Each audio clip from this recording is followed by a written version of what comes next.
There's only 2 or 3 things to radio mention. show. Yeah, that was Talia Lehman. Yeah, that one. Yeah, tell us that story. I really like that story.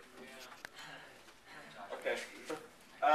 Yeah, well, I was on this radio show a while ago with this girl named Talia Lehman. She's I think she was 13 at the time when I was on that radio show with her, and she actually raised like $10 million or something for Hurricane Katrina, just going door to door like during Halloween and collecting money instead of candy for Hurricane Katrina relief. And I think she raised more money than like top corporations like Walmart and stuff like that.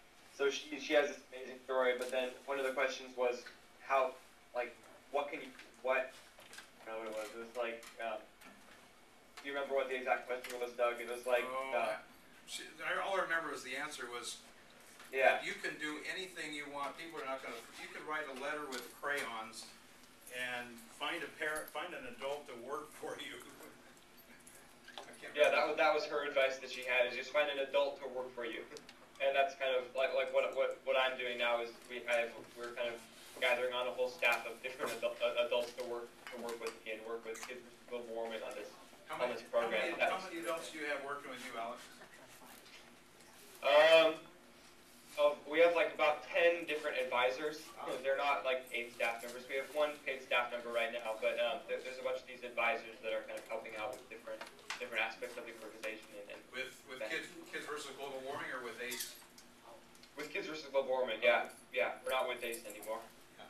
So. I have a question for Alex.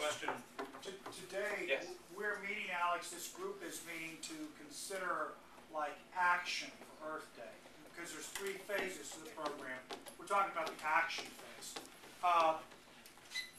If you were to give them, if you wanted to give them any ideas, what can they do for action that would be meaningful in your opinion? You mean action about climate change? Or? Yeah, or environmental awareness, but yes, mainly about climate change. Okay. Well, actually, what I mainly do is I give these presentations, and in my presentations, I talk about these solutions to climate change, and I've spent like 3 years doing all this research, finding everything I can about the solutions to climate change and how we as kids can really contribute to the solution. And I've kind of narrowed it down to 3 simple categories. One is conservation, and that's like riding your bikes or changing light bulbs or recycling and all these things that use less fossil fuels and emit less carbon dioxide.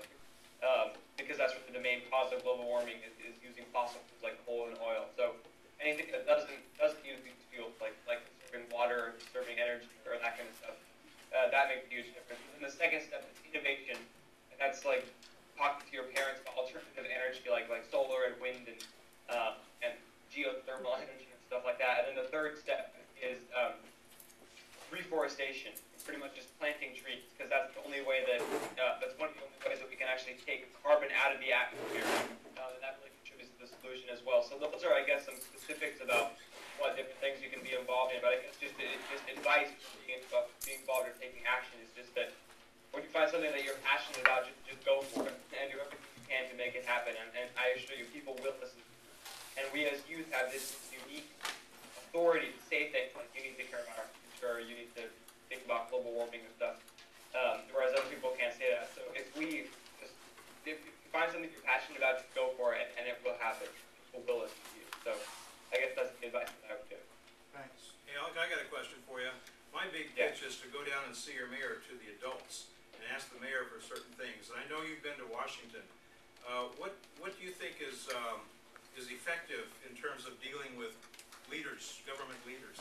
And tell them maybe a little bit of what you've done. I'm actually planning a million kid march. It's called the I Matter March for, I'm pretty sure, this October.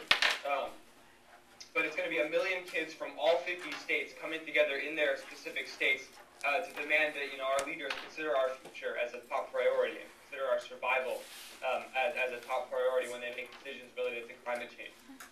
And we're going to be letting them know that this issue at the climate change isn't about money or power or oil and coal lobbyists and these things that usually sway the decisions or that they care about. It's about the survival of their grandchildren. And that's the message we're bringing to them. It's about our survival, and you need to care about us. But not just that. It's that we're going to be presenting them with actions that we've already taken and saying, look working on, but I'm just wondering, do I matter to you? And what are you doing for my future? So that's the message that we're going to be bringing to our leaders, and I encourage you all to do the same with your mayor or anything else in So if this group does an action, how do they communicate that to you? Well, actually, if anyone, the main thing is I have an app, an interactive website that we're going to be working on. So this interactive website will have a map of the entire world where anyone can upload their different projects under one of the icons. So if you're working on a project that's about biking to school or whatever, you upload it under iBike, or if we're uploading a project on recycling, you would do it under iRecycle. And whatever action project you're doing, you'll be able to connect with other people around the world to do similar things, and then kind of bring them all together and work on that time under March. So, yeah, we're going to be having that up, I think, by Earth Day. We're going to have that website complete. So, And that's at Kids versus Global Warming? Actually, the website that we're working on is going to be, I'm not sure the exact link, but it might be like iMatter now, or it's going to be this whole big iMatter website. So it's going to be different than. So tell you what, we'll keep in touch, and you can send that link to me, okay? Any last words? Perfect. Thank you, Alex. Yes, thank you. Bye. Thank you. Appreciate it. Bye. Good job. Let me turn this thing off now. Bye-bye. We just disconnected. I'm not sure. I think you disconnected it. Disconnect. Okay, bye. Bye. See you. Yeah. Thanks, Alec. Good iChat. Thanks. All right. There we go. Okay. So, Doug, I was telling you during our lunch, here's one of our emergencies. Shelby slipped and hurt her arm again. So what's the verdict, Shelby?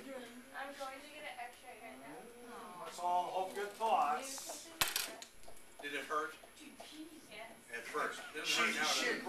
broken it before, so Broke her collarbone before. yeah. Okay, so what's next on our agenda? Oh, I need to do that. Bill McGibbon. All right. Okay. Bill, give it. Turn the lights out again. All right, guys. So we're just moving around, but we've got an activity that we're trying to get ready for. So check this out. Alex was talking about something in October. Watch this.